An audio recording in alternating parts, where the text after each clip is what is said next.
여러분, 한국 초대교회 역사를 생각해 볼 때 성탄절 이맘때 주님의 오심의 의미를 또 떠올리면서 우리는 참 아름다운 복음의 이야기, 또 복음의 영광과 능력을 드러내는 초대교회 성도들의 삶의 모습을 기억하게 됩니다. 그 중에 여러분 많이 들어보셨을 텐데 또다시 이름을 한번 기억해 봅니다. 박성춘이라는 이름의 석자, 혹시 기억하십니까? 들어보셨나요? 제가 이야기를 시작하면 그분이었구나 이렇게 아마 다 또 떠올리시게 될 텐데, 이 박성춘이라는 분은 죄와 사망의 그늘에 앉아 아무런 소망이 없이 살던 조선 땅에 복음이 처음 전해졌을 무렵인 1862년 백정의 아들로 태어났습니다. 당연히 그도 백정이 되었습니다. 그것이 철저한 신분사회 속에서 그가 거부할 수 없이 받아들여야만 하는 숙명이었죠. 그러던 중에 1894년 박성춘은 장티푸스에 걸려서 사경을 헤매게 됩니다. 그런데 그때 그의 아들이었던 그 역시 백정, 봉출이라는 이름을 가진 그의 아들이 이미 다니고 있던 곤당골 예수교 학당의 무어 선교사를 통해서 재중원 의사이자 고종 황제의 주치의였던 에비슨을 만나게 됩니다. 그 에비슨을 데리고 와서 이 백정인 박성춘을 치료하고 그 덕분에 극적으로 살아났습니다. 그런데 여러분 한번 생각해 보십시오.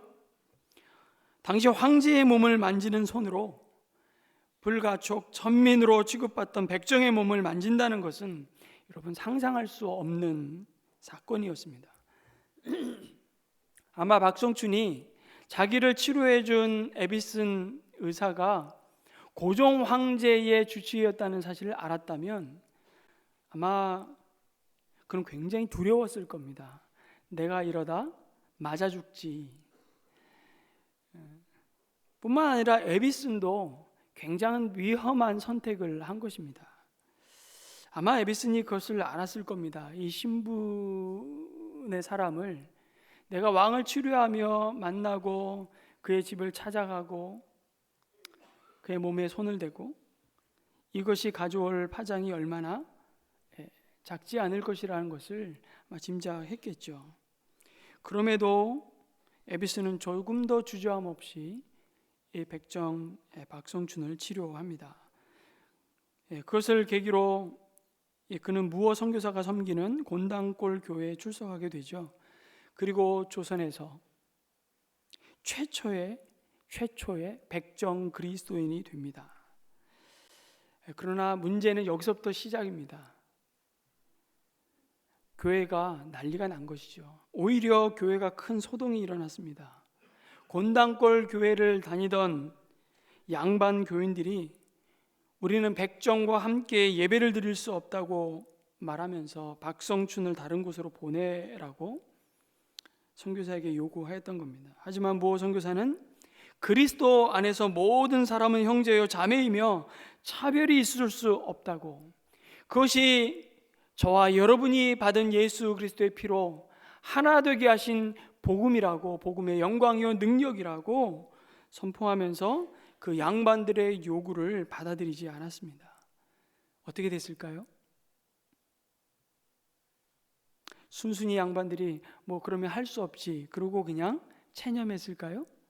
그냥 커튼이라도 옆에 치고 예배를 그냥 부정 타는 일이지만 꼭 참고 이를 악물고 예배를 같이 드렸을까요? 그러기라도 했으면 양반 교인들은 홍문석골, 지금의 홍문동입니다. 그쪽으로 교회를 분립해 아예 나가버렸습니다. 복음이 신분의 벽을 넘어서지 못하는 아직 어린 신앙에 머물러 있었던 한국 초대교회의 자화상이기도 했죠. 그런데 박성춘은 오히려 서울과 수원과 평택, 양주, 포천 등지를 다니면서 백정마을을 그렇게 돌아다니면서 전도하기 시작했습니다. 내가 만난 예수 그리스도를 만나보십시오. 얼마나 서럽고 소망이 없이 살던 백정들이 박성춘이 만난 예수 그리스도를 소개하자 몰려들기 시작하는데 1년 사이에 백정과 천민 출신들로 곤당골 교회가 가득 차게 되었습니다. 그러다가 이 곤당골 교회가 큰 어려움을 직면하게 됩니다. 박성춘이 출석하던 이 교회가 1898년 그들이 모였던 예배당에 큰 화재가 일어나서 예배당을 다 소실하고 말게 되죠. 근데 그 위기는 하나님이 일하시는 또 다른 복음의 영광을 드러내는 기회였던 것입니다. 모 선교사가 그때 홍문석골 교회 양반들이 나가서 우리는 저 백정들과 상종할 수 없다고 말하는 그 양반들을 설득하고 당신들이 받은 복음은 이 차별을 넘어서는 복음이라고, 당신들도 양반을 자랑하고 양반인 것이 가문의 영광일지 모르지만 당신들도 그리스도 밖에 있었던 자들임을 잊지 말라고 말하면서 주선을 하여서 홍문석골 교회와 곤당골 교회는 통합하게 됩니다. 이게 복음의 영광이죠. 아마 양반들이 믿음이 점점 자랐던 것 같아요. 그리고 함께 드디어 예배를 드리기 시작했습니다. 그리고 이 교회가 1905년 지금 인사동에 새 예배초소를 마련해 옮기면서 또 건축을 하게 되고 그것이 승동교회가 됩니다. 여러분, 이 승동교회의 모습을, 초창기 모습 한번 보시겠습니까? 사진으로. 엄청 큰 교회죠. 이 당시로 이런 교회는 정말 아주 큰 교회라고 할 수 있습니다. 그리고 박성춘은 1911년 이 교회의 장로로 피택을 받고 세워지죠. 그 아들은 어떻게 됐을까요? 사실은 그 아버지보다 먼저 예수님을 영접하고 믿게 된 그 아들을 통해서 이 백정 박성춘이 주님을 만나게 되지 않습니까? 근데 이 아들 봉출이라는 그 아들은 이름을 박서양으로 이름을 바꾸고요. 세브란스 의학교를 제1회 졸업하는 7명 중에 한 사람이 되었습니다. 그 사진 한번 보여주시겠습니까? 이 박성춘 이 장로가 선교사를 찾아가서 제발 자신의 아들을 이 의과대학에 좀 이렇게 공부할 수 있도록 해달라고 계속 찾아가서 요구를 했답니다. 근데 일자무식, 글이라고는 배워보지 못했던 이 백정을 도무지 학문을 가르쳐서 의사로 만들 자신이 선교사에게도 없었던 거예요. 그래서 그거를 거부하다가 계속 망설이고 주저하다가 너무 집요하게 박성춘이 자기 아들을 좀 공부할 수 있게 해달라고 요청하니까 저기 조수로, 저기 지금 표시되어 있는 그게 지금 수술하는데 옆에 조수로 서 있는 박서양입니다. 그리고 의과대학을 다니면서 그 어려운 공부를 결국은 해내고 말죠. 그러고 나서 졸업한 최초의 서양 의사 7사람이 졸업사진을 찍은 장면입니다. 여러분이 보시기에 제일 오른쪽에 또 여기 위에 표시가 되어 있는 저분이 박서양, 박성춘의 아들입니다. 이분은 이후에 중앙학교, 오성학교, 휘문학교에서 물리와 또 화학을 가르쳤는데 참 이 신분의 차별이라는 게 얼마나 집요한지 당시 그의 가르침을 받는 학생들이 그의 출신을 아주 우습게 보면서 천시했다고 합니다.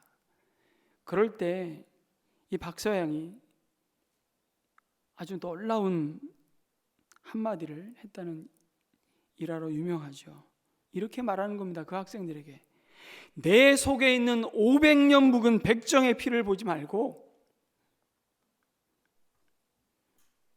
과학의 피를 보고 깨우치고 배우라고. 그렇게 일갈했다는 일화로 아주 유명합니다. 그 이후에 모교인 연세의학 전문학교에 또 교수로 활약하다가 1918년 3.1운동이 일어나기 바로 직전에 만주로 이주해 갑니다. 그리고 일송정 그 노래에 나오는 그 지역에서 병원을 세우게 되죠. 세상을 구한다는 의미로 구세병원을 개원했습니다. 그리고 많은 독립군들을, 부상당한 독립군들을 치료하는 병원으로 박서양은 그곳에서 대부분의 의사생활을 하다가 말년의 고국으로 돌아와서 하나님의 부르심을 받는데, 그때 박성춘도 아들 가족과 함께 서울을 떠난 것으로 알려져 있고 1933년에 주님의 부르심을 받았습니다. 여러분, 성자 예수님이 사람의 몸을 입고 왜 이 땅에 오셔야만 했는지를 아마 이보다 더 선명하고 영광스럽게 보여주는 삶은 흔치 않을 것입니다. 박성춘과 그 가문을 통해 우리는 여전히 복음의 원색적인 영광을 보게 되는 것이죠. 예수 그리스도께서 어떻게 죄와 사망의 권세 아래 신음하고 흑암에 사는 백성들을 변화시키셨는지 그 복음의 능력을 이보다 더 놀랍게 보여주는 것은 많지 않을 겁니다. 그리고 이 모습을 감사하게도 사도 바울은 바로 오늘 에베소 교회 성도들에게 보낸 편지에서 동일하게 확인시켜 주시며 오늘 우리에게 동일하게 주고 계십니다. 우리가 받은 복음, 예수 그리스도가 어떤 분이신지를, 그분으로 인해 우리의 삶에 찾아온 놀라운 변화가 무엇인지를 우리에게 드러내 보여줍니다. 아마 어떤 점에서는 곤단골 교회에 다니던 양반 출신들의 그리스도인들이 백정이 교회를 찾아오고 함께 자기 옆에 예배자로 서는 것이 너무 불편하고 부정하다고 해서 배척하고 무시했던, 어쩌면 그 양반들은 자신들이 할례받은 하나님의 특별한 선택을 받은 할례자들이라고 이방인들을 무할례자로 따돌리고 배제하고 거부했던 유대인들과 같지 않았을까 싶습니다. 백정은 그렇게 무시를 받고 거부를 당하는, 그리고 그리스도와 상관없이 아무 소망 없이 하나님 없이 살던 이방인들이 아니었을까. 그런데 그리스도의 피로 그들이 하나가 되었다고 오늘 놀라운 복음을 선포하고 있습니다. 14절에 그리고 그 예수 그리스도를 우리에게 이렇게 소개하시죠. 그리스도는 우리의 평화이십니다. 예수 그리스도의 피로 이전에 하나님과 멀리 있던 자들이 이제 가까워졌다고 말씀합니다. 죄와 허물로 죽었던 우리를 그리스도 안에서 살리셨고, 다시 말해 죄로 말미암아 하나님과의 관계가 끊어졌던 우리를 다시 구원하시기 위해서 자신이 친히 십자가로 우리의 모든 죄값을 대신 지불하셨다고, 그 피로 우리를 영원한 사망에서 영원한 생명으로 옮기셨다고 말씀합니다. 그리고 더 나아가 이미 우리를 하나님 보좌 우편에 함께 그리스도와 앉히셨다고 놀라운 선포를 하죠. 그 모든 구원이 우리의 공로와 자격이 아니라 전적인 하나님의 은혜요 선물이었음을 2장 1절에서 10절까지 강조합니다. 이는 누구든지 이 구원에 있어서 자랑할 자가 없다는 사실을 확인시켜 주시는 겁니다. 우리가 받은 구원이 우리의 공로와 자격이 아니라 여러분 전적인 하나님의 선물, 다시 말해 은혜라는 사실을 여러분 무엇으로 확인시켜 주십니까? 그것이 오늘 세례 받은 것으로 우리는 확인받는 것이죠. 마치 유대인들이 난지 8일 만에 손으로 행한 육체의 할례를 통해 자신들이 이방인들보다 잘나서가 아니라 똑똑해서가 아니라 율법을 지켜 순종함으로써가 아니라 하나님이 먼저 그들을 택하시고 그를 찾아오시고 먼저 자비를 베푸셔서 하나님의 백성 삼으신 것을 기억하라고 몸에 새기게 하신 것이 할례였던 것처럼 오늘 우리에게 세례를 통해서 우리가 은혜로 구원받았음을 확인하라고 하나님께서 선물로 우리에게 자비를 베푸십니다. 여러분, 할례의 시작이 어떻게 이루어졌습니까? 창세기 17장에 보면 아브라함의 나이 99세 때에 하나님께서 아브라함에게 나타나시죠. 다시 나타나셔서 너에게 자손을 주시겠다는 언약을 다시 한번 확인시켜 주고 맺으십니다. 그 언약의 징표로 할례를 행하라고 하셨습니다. 할례가 무엇입니까? 남자의 생식기 포피 일부를 베어내는 이 의식, 이것이 왜 그토록 중요합니까? 그 의미가 무엇입니까? 그것은 포피의 일부를 잘랐지만 사실은 상징적으로 남성성을 완전히 제거하는 의미가 담겨 있는 것이죠. 너는 할례를 행했기에 이제부터 너의 힘으로 사람의 능력으로 자손을 볼 수 없는 존재가 되었음을 잊지 말라고. 지금까지는 너의 힘으로 살았을지라도 이제부터는 오직 하나님의 은혜로 살아야 하는 백성이 되었다는 사실을 확인시켜 주시는 겁니다. 그리고 전적으로 하나님을 바라보라고 그분을 의지할 때 하나님의 너의 삶을 책임지시고 인도하실 것이라고. 그것을 할례 받은 자신의 몸을 볼 때마다 기억하고, 갈대아 우르에서 하나님 없이 소망 없이 우상을 섬기던 아브라함을 먼저 찾아오셔서 그를 먼저 구원해 내신 하나님의 은혜를 감사하라고 할례를 행했고, 모든 유대인들은, 아브라함의 후손으로 오는 모든 유대인들은 그 마음을 담아 자녀에게 신앙의 유산을 할례에 담아서 전수했던 것입니다. 여러분, 아브라함은 이 할례를 행한 이후에 그 의미대로 하나님을 믿고 의지하며 바라보았을 때 육신적으로는 불가능한 나이 100세에 드디어 약속의 언약의 자녀 이삭을 얻게 되죠. 그런데 여러분, 유대인들은 할례와 그들이 하나님께 받은 율법을 마치 자신들이 잘나서 받은 것처럼 자신들의 자랑과 계급으로 여겼습니다. 육신의 할례가 이방인들을 향해 자신들만이 하나님의 특별한 택함을 받았다는 배타적인 특권으로 사용되고 말았습니다. 그래서 이방인들을 할례 받지 못한 자들이라고 무시하고 차별하고 따돌렸죠. 이방인들을 지옥의 땔감으로 여겼습니다. 조선시대 양반들이 백정들을 향해 가졌던 불가촉 천민 취급했던 것과 비교할 수 없는, 유대인과 이방인 사이에는 넘어설 수 없는 장벽이 존재했던 겁니다. 유대인들은 이방인들을 부정한 죄인들로 여겼죠. 그래서 그들과 교제하거나 함께 식사하지 않았습니다. 그들은 서로 상종하지 않았습니다. 이것은 그들 사이를 가르는 담이었고 적대감이었습니다. 유대인들만 그런 것이 아니었습니다. 이방인들도 유대인들을 경멸했습니다. 결코 하나 될 수 없는 원수였습니다. 지금도 우리는 그 고통의 현장을 마주하고 있는 겁니다. 팔레스타인과 이스라엘 사이에 언제 끝날지 모르는 끊임없는 죽고 죽이는 전쟁이 이어지고 있는 현장. 그렇게 갈라져 있던 그들을 이 세상의 그 어떤 힘도 권세도 지혜도 그들을 하나로 만들 수 없었는데 그들을 예수 그리스도께서 하나로 만드셨다고 말씀합니다. 이제 도무지 섞일 수 없었던 원수되었던 그들을 하나로 만드셨습니다. 그들을 가르는, 갈라놓는 담을 자신의 몸으로 허무시고 그들을 주님은 화목해 하셨습니다.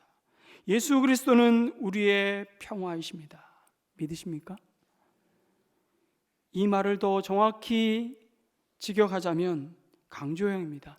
예수 그리스도만이 진정한 우리의 평화라는 사실을 강조하는 것입니다. 여러분, 그리스도가 오시기 전에 인류의 역사 속에 어떤 역사학자들이 어떻게 세어봤는지는 모르겠지만 제가 글을 보니까 9,000번의 평화 협정이 있었다고 얘기하더라고요. 민족과 민족, 나라와 나라 사이에 끊임없는 분쟁과 다툼과 거부와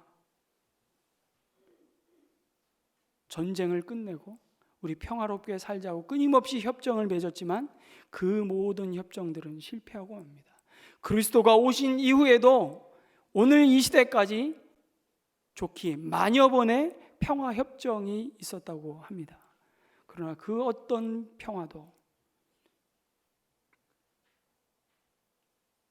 지켜질 수 없었고 다 실패로 돌아가고 말죠.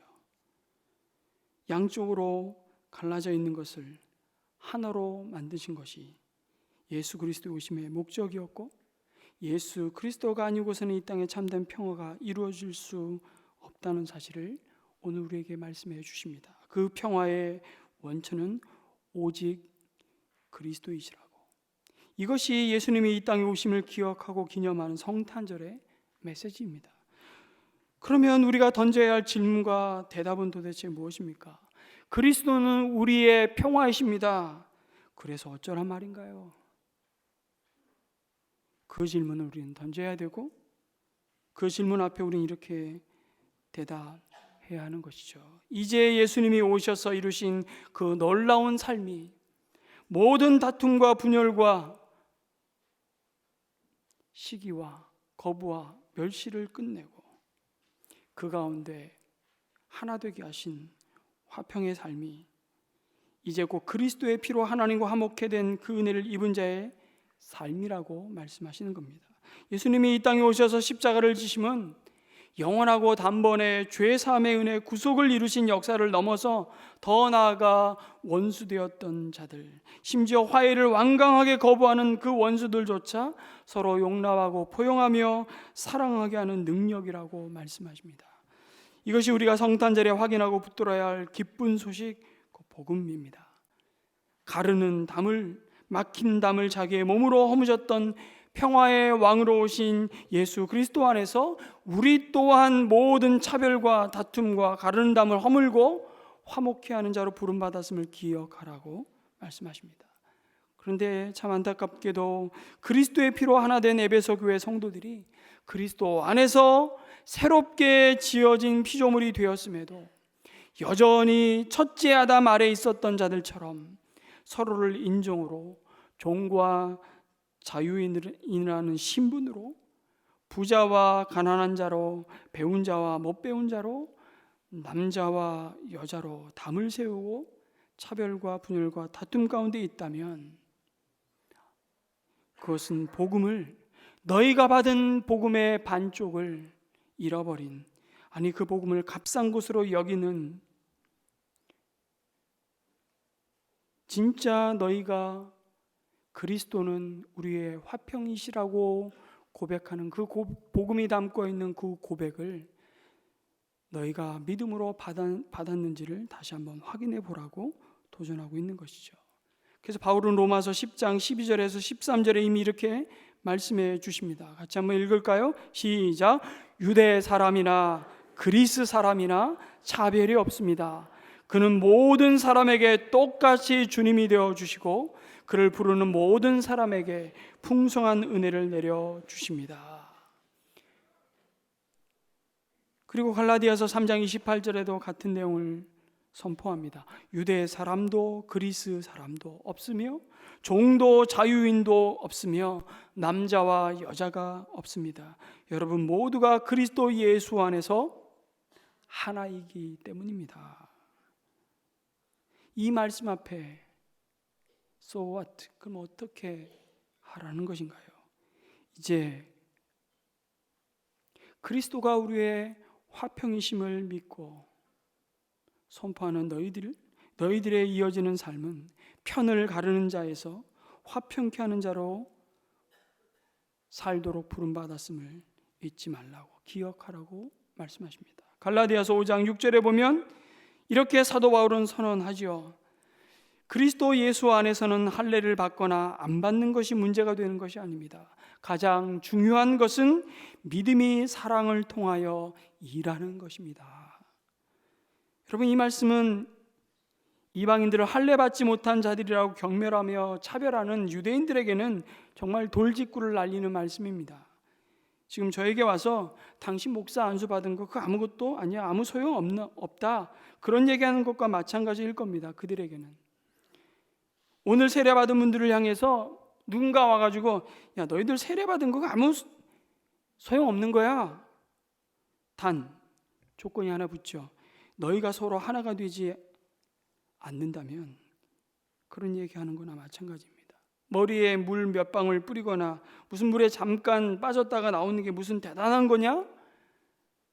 너희가 서로 화평하지 않으면서 그 말을 하고 있는 겁니다. 예수님은 이미 산상수훈에서 하나님의 나라의 백성의 삶을 팔복으로 말씀하시며 가르치셨습니다. 화평케 하는 자는 복이 있나니 그들이 하나님의 아들이라 일컬음을 받을 것이며. 여러분, 화평케 하는 자의 모습이 무엇일까요? 무엇보다 우리가 하나님 사람들과 하나님 사이를 적극적으로 화평하게 하는 자로 부름받았음을 기억하며 그 고백이 삶으로, 헌신으로 이어지는 것을 말씀하는 것이겠죠. 우리가 잘 아는 말씀 있습니다. 고린도후서 5장 17절 말씀, 그런즉 누구든지 그리스도 안에 있으면 새로운 피조물이라 이전 것은 지나갔으니 보라 새 것이 되었도다. 너무 잘 알려진 말씀이고 우리의 신분에 대해서 이보다 더 영광스럽게 표현하는 구절이 많지 않은데, 그래서 우리는 모두 암송하지 않습니까? 그런데 이 말씀 다음에 이어지는 내용은 여러분 혹시 기억하시나요? 여기까지만 안다면 복음의 반쪽입니다. 그 다음 구절이 우리가 받은 복음의 영광을 온전히 담아내고 있지요. 그렇게 새로운 피조물로 부름받은 성도에게 주어진 중요한 책임이 한 가지 있다고 말씀하십니다. 복음과 함께 받은 18절 19절 말씀을 같이 읽습니다. 시작. 모든 것이 하나님께로 났으며 그가 그리스도로 말미암아 우리를 자기와 화목하게 하시고 또 우리에게 화목하게 하는 직분을 주셨으니 곧 하나님께서 그리스도 안에 계시사 세상을 자기와 화목하게 하시며 그들의 죄를 그들에게 돌리지 아니하시고 화목하게 하는 말씀을 우리에게 부탁하셨느니라. 놀라운 말씀입니다. 우리에게 화목하게 하는 직분을 주시고 화목하게 하는 말씀을 부탁하셨다고. 죄로 말미암아 하나님과 원수된 우리를 예수 그리스도가 화평하게 하셨습니다. 십자가의 피로 우리와 하나님을 화목하게 만드신 예수님이 이제 우리에게 한 가지 부탁을 하십니다. 그것은 다른 사람들과 하나님 사이를 화목하게 하는 사람으로 너 또한 부름받았음을 기억하라고.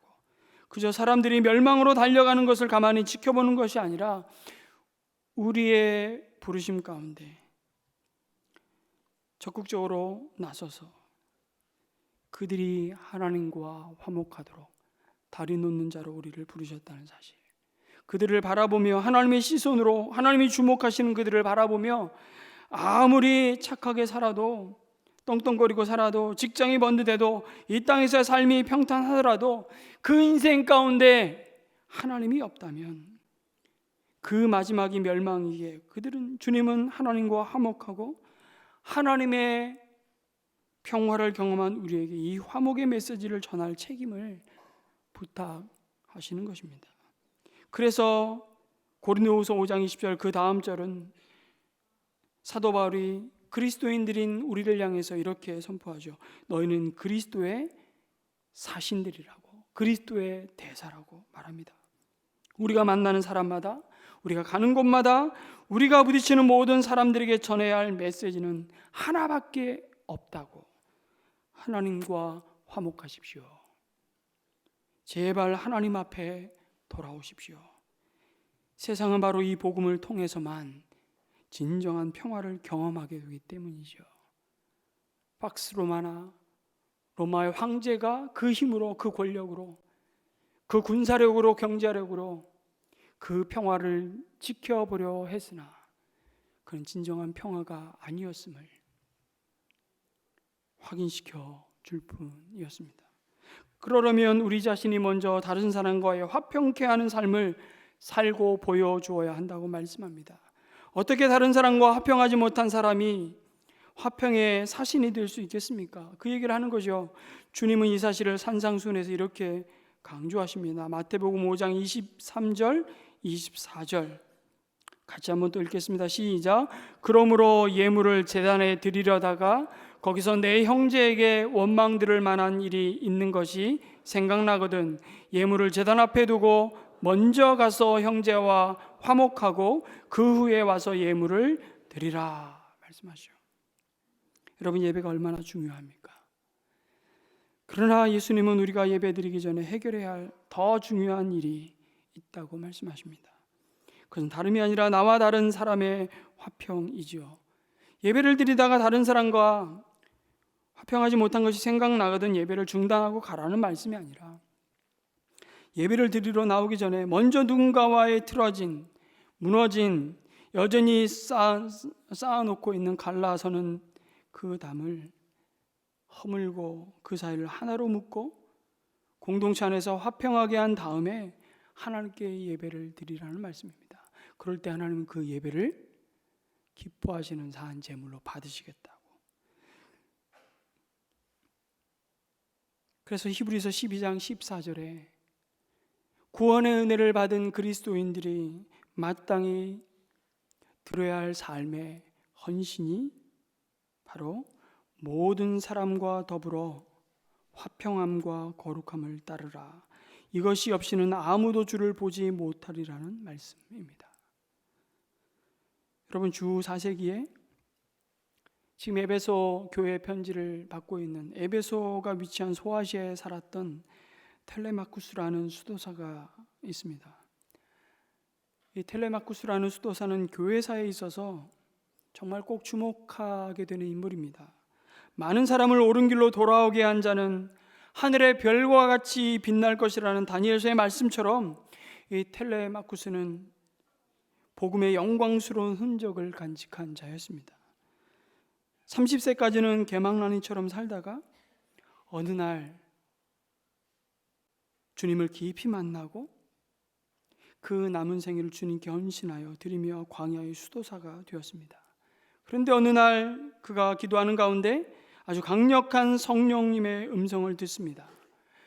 내가 지금까지는 세상을 등지고 살았지만 이제는 늙어서 살 날도 얼마 남지 않았으니 그 남은 기간은 세상에 들어가서 사람들에게 내가 먼저 받은 이 기쁨 구원의 소식을 전해야 되겠다. 그러는 가운데 더 구체적으로 텔레마쿠스는 하나님의 거부할 수 없는, 저항할 수 없는 부르심을 받습니다. 아주 구체적으로 너는 로마로 가야 한다. 그곳이 너의 일터이다. 그곳으로 가라는 부르심 앞에 텔레마쿠스는 몇 개월의 여정을 지나 로마에 도착하게 됩니다. 때마침 로마에서는요, 어떤 장군의 개선을 축하하기 위해서 축제가 열리고 있었는데 수많은 사람들의 행렬이 원형극장으로 들어가고 있었습니다. 그 인파에 떠밀려서 텔레마쿠스도 지금 우리가 유적으로만 보고 있는 콜로세움에 따라 들어가게 된 것이죠. 여러분, 그 당시에 이미 로마는 313년의 밀레노 칙령을 통해서 기독교를 공인했을 뿐만 아니라 점점 로마의 시민 가운데 많은 그리스도인들이 주님을 예배하고 그 모진 핍박의 세월을 끝내고 드디어 로마가 기독교를 국교로 승인했던 때였습니다. 그런데 참 어처구니 없게도 그럼에도 불구하고 주말이면 원형극장 안에서 한 사람이 죽을 때까지 포로로 잡혀온 검투사들의 죽고 죽이는 살육이 벌어지고 있었던 것입니다. 사람들은 그 잔인한 칼싸움을 보면서 쾌감을 느끼고 자신의 쾌락을 원형 경기장 안에서 글래디에이터 검투사들의 피를 보며 즐거워하고 있었던 것이죠.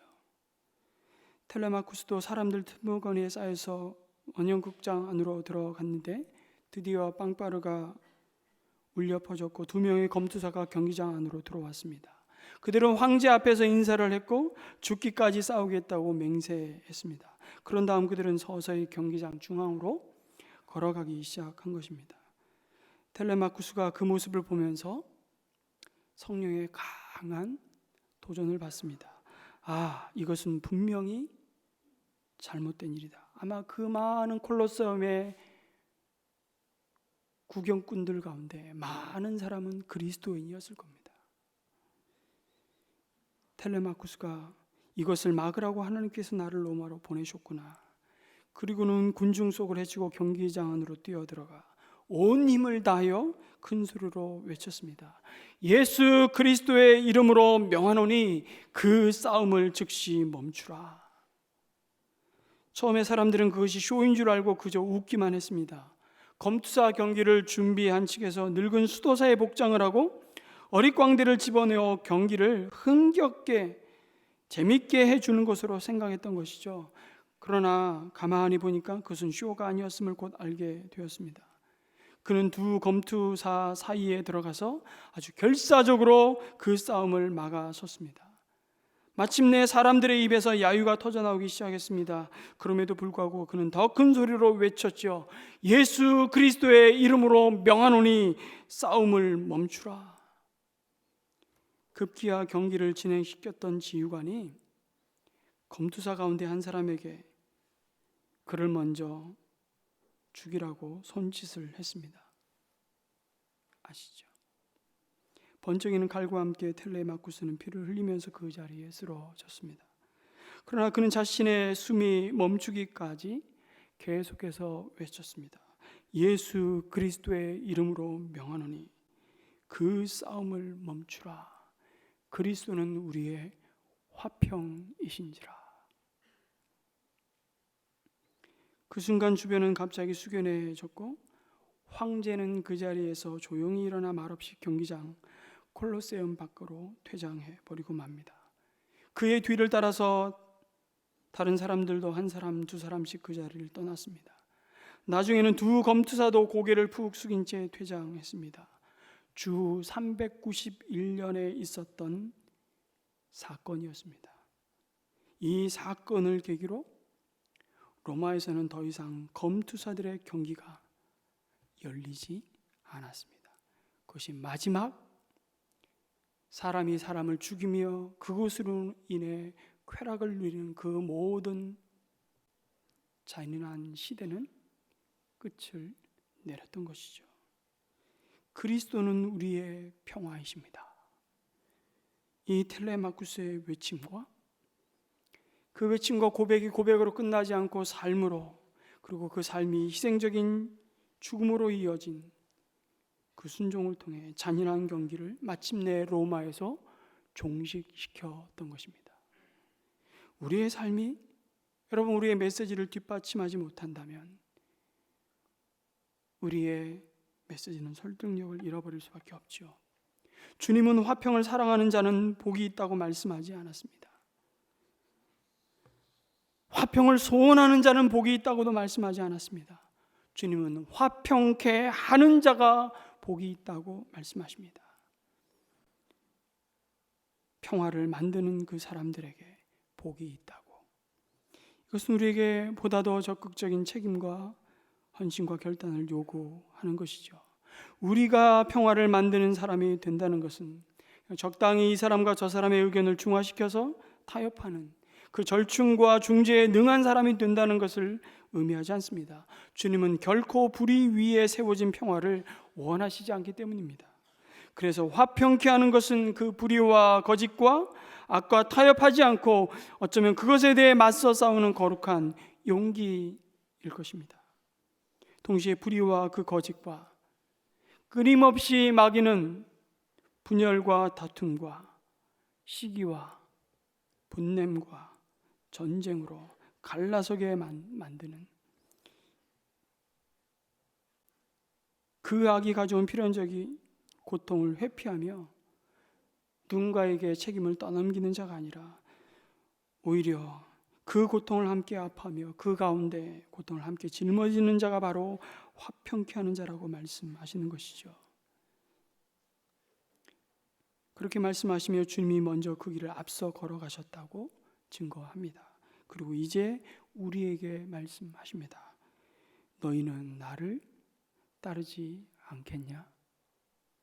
이 시대의 텔레마쿠스를 주님이 찾고 계십니다. 그리고 주목하여 바라보시는 주님의 몸인 교회를 향해서 그리스도의 피로 새롭게 창조된 이 공동체가 더 이상 이 땅이 가져다준 혈연과 학연과 지연과 이념과 빈부의 차이와 모든 것을 그리스도의 피로 녹여낸 새 가족 공동체라고 말씀하시는 겁니다. 그게 19절부터 22절까지 말씀이에요. 하나님 나라의 백성들은 무엇보다 이 가족 공동체를 경험하도록 부르심을 받은 존재들이라고, 새로운 영적 DNA를 하나님이 우리 안에 심으셨습니다. 그리스도의 피로. 그것이 바로 한 성령 안에서 하나님의 성전으로 지어져가는 그리스도의 몸이라는 사실입니다. 우리는 더 이상 특정한 지역 출신들만 모이는 교회가 아닙니다. 특정 부리의 사람들이 모이는 공동체가 아닙니다. 특정한 정치 이념적 성향의 사람들로 똘똘 뭉친 그런 공동체가 아닙니다. 그것이 진보이든 보수이든 복음은 그 모든 것을 뛰어넘는, 우리 안에 가르는 모든 담을 허무는 복음이라고 말씀하십니다. 한때 박은주 목사님이 우리 교회 우리 교육자 중에 전라도 사투리를 아주 진하게 쓰는 교육자를 한번 청빙했으면 좋겠다는 말씀을 하신 기억이 납니다. 고신교단이 이 부산에 신대원 또 고신대학이 있다 보니까 교회들이 주로 경상도에 이렇게 몰려 있고 편중되어 있는데, 그러니까 죄다 강단에 서면 다 경상도 사투리로 설교를 하는 겁니다. 저는 안 써요. 저는 서울 사람입니다. 여러분, 저를 청빙하신 것 중에 기도응답을 받으신 게 하나 있습니다. 표준어 쓰는 목사님을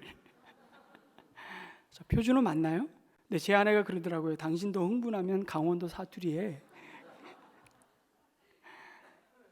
근데 그게 이해가 됐던 게, 성도님들이 새로 교회에 오셨는데 이 교회는 가만히 보니까 전부 다 경상도 사람만 모여있는 교회라고 이제 착각을 하시는 거예요. 모든 목사님들이 경상도 사투리를 쓰는데 이게 억양이 잘 안 없어지잖아요. 저는 박 목사님 아주 표준어 쓰신다고 생각했어요. 근데 은혜 샘물교회를 못 하시더라고요. 언해 샘물교회. 언해. 의 발음이 안 되세요. 쌀 발음도 안 되시고 넘어설 수 없는 장벽이죠. 그래서 아마, 근데 제가 예전에 한번 정말, 그래서 이게 뭐 조사하려고 조사한 게 아니라 한번 확인해 보자 해서 쭉 한번 봤더니만요, 그게 아니더라고요. 우리 성도들 지금도 마찬가지일 겁니다. 지역의 장벽, 이 교회 안에 있을 수 없는데 가만히 보니까 한 50% 절반은 배경이 전라도 쪽이시고요, 절반은 경상도 배경을 갖고 있더라고요. 거기서 절반은 경상도와 전라도로만 나눴을 때 얘기를 하는 겁니다. 그런데 유독 이게 샘물교회, 은혜 샘물교회는 이게 경상도 교회 같아. 그래가지고 전라도 사투리를 아주 진하게 쓰는 교육자를 한번 모시고 이게 설교를 듣다 보면 그게 아니네, 이런 생각을 좀 성도들이 가질 것 같아서 한번 청빙해보자. 네, 없는 겁니다. 생각보다. 거시기 한 게 참 사람 찾기가 힘들다고요. 저는 대학교 때 늘 기숙사 같이 방을 썼던 친구들이 전부 다 전라도 친구들이었거든요. 그래서 전라도 사투리를 그때 얼마나 따라했는지 모릅니다. 여러분, 정치 이념이 만든 그 장벽에 갇혀, 지역 이념이 만든 장벽에 갇혀 복음의 능력을 상실한 교회들이 얼마나 많은지 모릅니다. 우리를 하나로 묶을 수 있는 힘은 그리스도밖에 없습니다. 믿으십니까? 끼리끼리가 아니라 그리스도의 한 통속이 된 공동체. 예수 그리스도는 우리의 구원자이십니다 라는 고백은 참 익숙하지만, 예수 그리스도는 우리의 평화이십니다 라는 이 고백과 그 고백을 삶으로 이어가는 그 자리는, 그 언시는 너무나도 친숙하지 않는 우리의 모습 속에, 오늘 에베소서는 우리에게 주님의 오심을 기념하는 성탄절을 앞두고 선포합니다. 그 고백을 넘어 화평케 하는 삶으로 나아감으로 성탄의 복음을 온전히 담아내는 하나님의 백성이 되라고, 그런 백성이 다 되시기를 주님의 이름으로 축복합니다. 아멘.